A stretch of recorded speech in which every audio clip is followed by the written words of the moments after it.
Vector form में। इसका क्या मतलब होता है? जैसे मान लीजिए मैं पहली लाइन लिखूं, इन्होंने लिखा आई प्लस लेमडा टाइम्स माइनस आई प्लस 2j प्लस 2k। इसका क्या मतलब है? इसका मतलब ये है कि ये लाइन इस पॉइंट से पास होती है, दिस इज अ पॉइंट जहां से वो पास हो रही है, और ये क्या है? उसका डायरेक्शन रेशियो है, उस लाइन का डायरेक्शन रेशियो है। ओके मतलब अगर मैं इसको टपल फॉर्म में लिखूं ऐसा, -1 2 and 2 is the direction ratio of that line. ठीक है। सिमिलरली आपको दूसरे लाइन की भी बात पता है कि वो किस पॉइंट से, इन दिस के 0 0 0 से पास हो रही है, और उस लाइन का डायरेक्शन रेशियो क्या है? 2 -1 एंड 2। ठीक है। अब तीसरी लाइन की बात कर रहे हैं, वो बोल रहे हैं कि L3 एक ऐसी लाइन है जो कि L1 और L2 दोनों के परपेंडिकुलर है। कैसे निकालते हो आप? मान लीजिए ये लाइन आपकी L1 है, ये लाइन आपकी L2 है, कि दोनों के परपेंडिकुलर अगर आपको लाइन चाहिए तो आप क्या करते हो? इसका डायरेक्शन रेशियो पता है, इसका डायरेक्शन रेशियो पता है, दोनों का क्रॉस प्रोडक्ट आप ले लेते हो, तो आपको इसका डायरेक्शन रेशियो पता चल जाता है ना। तो लेते हैं क्रॉस प्रोडक्ट।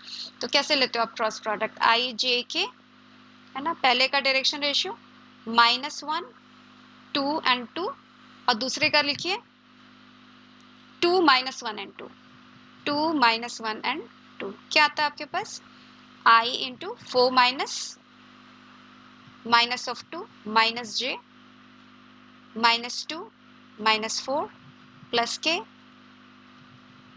1 -4। ठीक है।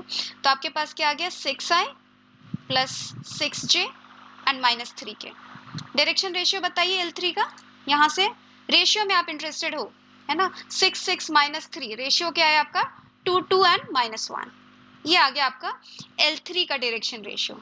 L3 का डायरेक्शन रेशियो आ गया आपके पास 2 2 एंड -1। अब एक और बात बोल रहे हैं, ओके वो लाइन की इक्वेशन पूछ रहा है L3, बट एक और इंफॉर्मेशन क्या दे रहा है कि वो दोनों लाइन को कट करती है, कट्स बोथ ऑफ देम। ठीक है। तो अब बताइए, ये लाइन आपकी L1 है, ये लाइन आपकी L2 है, ये आपकी लाइन L3 है जो दोनों को कट करती है। ठीक है।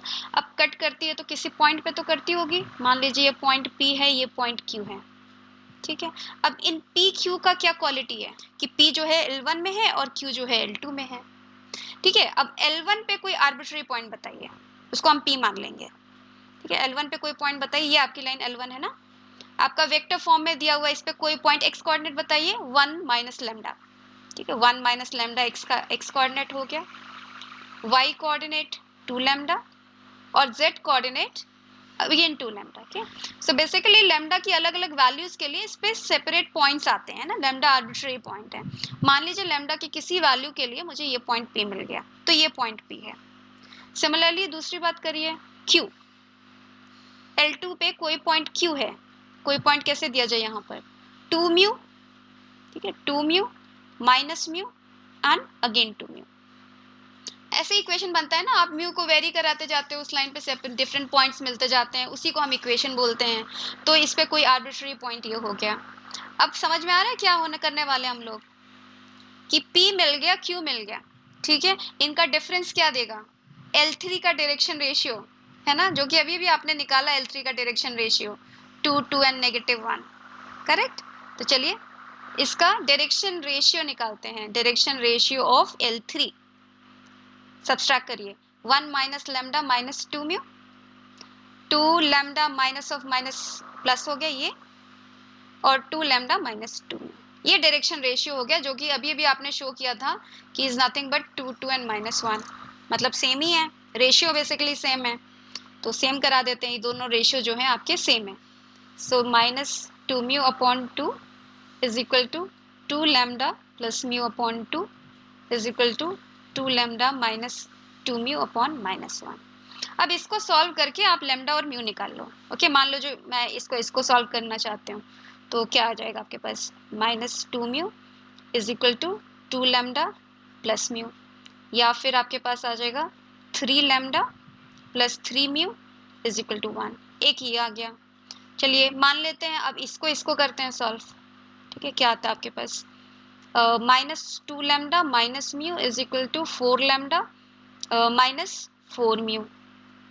ये क्या आ गया आपके पास? 6 लैम्डा, है ना, 6 lambda and then 3 mu is equal to 0। Okay. तो लैम्डा की वैल्यू क्या आ गई आपके पास? Mu by 2। बढ़िया।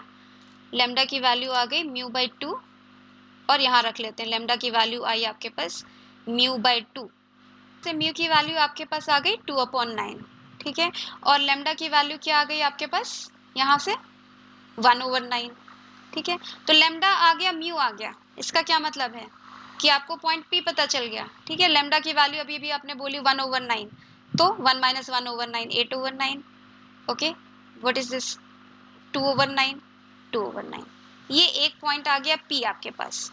क्यू भी बताइए आप, क्यू क्या आया, म्यू की वैल्यू क्या आई थी आपके पास 2/9 सो 4/9 माइनस 2/9 एंड अगेन 4/9 ये 2 पॉइंट्स आ गए। तो अब लाइन L3 की इक्वेशन आप कैसे लिखते हो L3 की, अभी अभी बोला ना एक पॉइंट आपको पता चल गया, एक वेक्टर पता चल गया a प्लस कुछ भी लेमडा टाइम्स यहाँ पे t लिखा है ठीक है, t टाइम्स उसका डायरेक्शन तो ये है 2i plus 2j minus k right. और a क्या पॉइंट है, कोई भी पॉइंट है L3 पे, p भी हो सकता है q भी हो सकता है ना। तो p अगर पॉइंट है, a वेक्टर अगर आपका p है तो ये आ गया जो कि आपका ऑप्शन नंबर a आ गया है ना। दिख रहे हो पॉइंट, देखिए यहाँ पे 8/9 2/9 2/9 ये वाला पॉइंट ठीक है। तो ये सही हो गया ये वाला पॉइंट।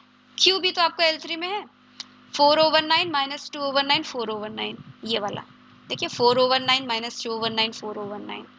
अब बाकी तीसरा वाला देखिए, तीसरा वाला का जे कॉम्पोनेंट 0 है। देखिए आप इसको ऐड करोगे तो आपका जे कॉम्पोनेंट 0 हो जाएगा, बेसिकली इनका मिड पॉइंट भी तो उसी लाइन पे होगा है ना। मिड पॉइंट निकालिए इसका, क्या आता है इसका mid point, this plus this 12/9/6/9 2/3 ठीक है। ये दिख रहे 2/3 ये तो 0 हो गया मिड पॉइंट, इसका मिड पॉइंट बताइए 3/9 सो 1/3 ये आ गया। तो ये भी सही है, बस ये आपका लास्ट वाला आपका ऑप्शन नहीं सही है, बाकी सारे ऑप्शंस आपके यहाँ पे सही आ गए। चलिए नेक्स्ट क्वेश्चन देखते हैं।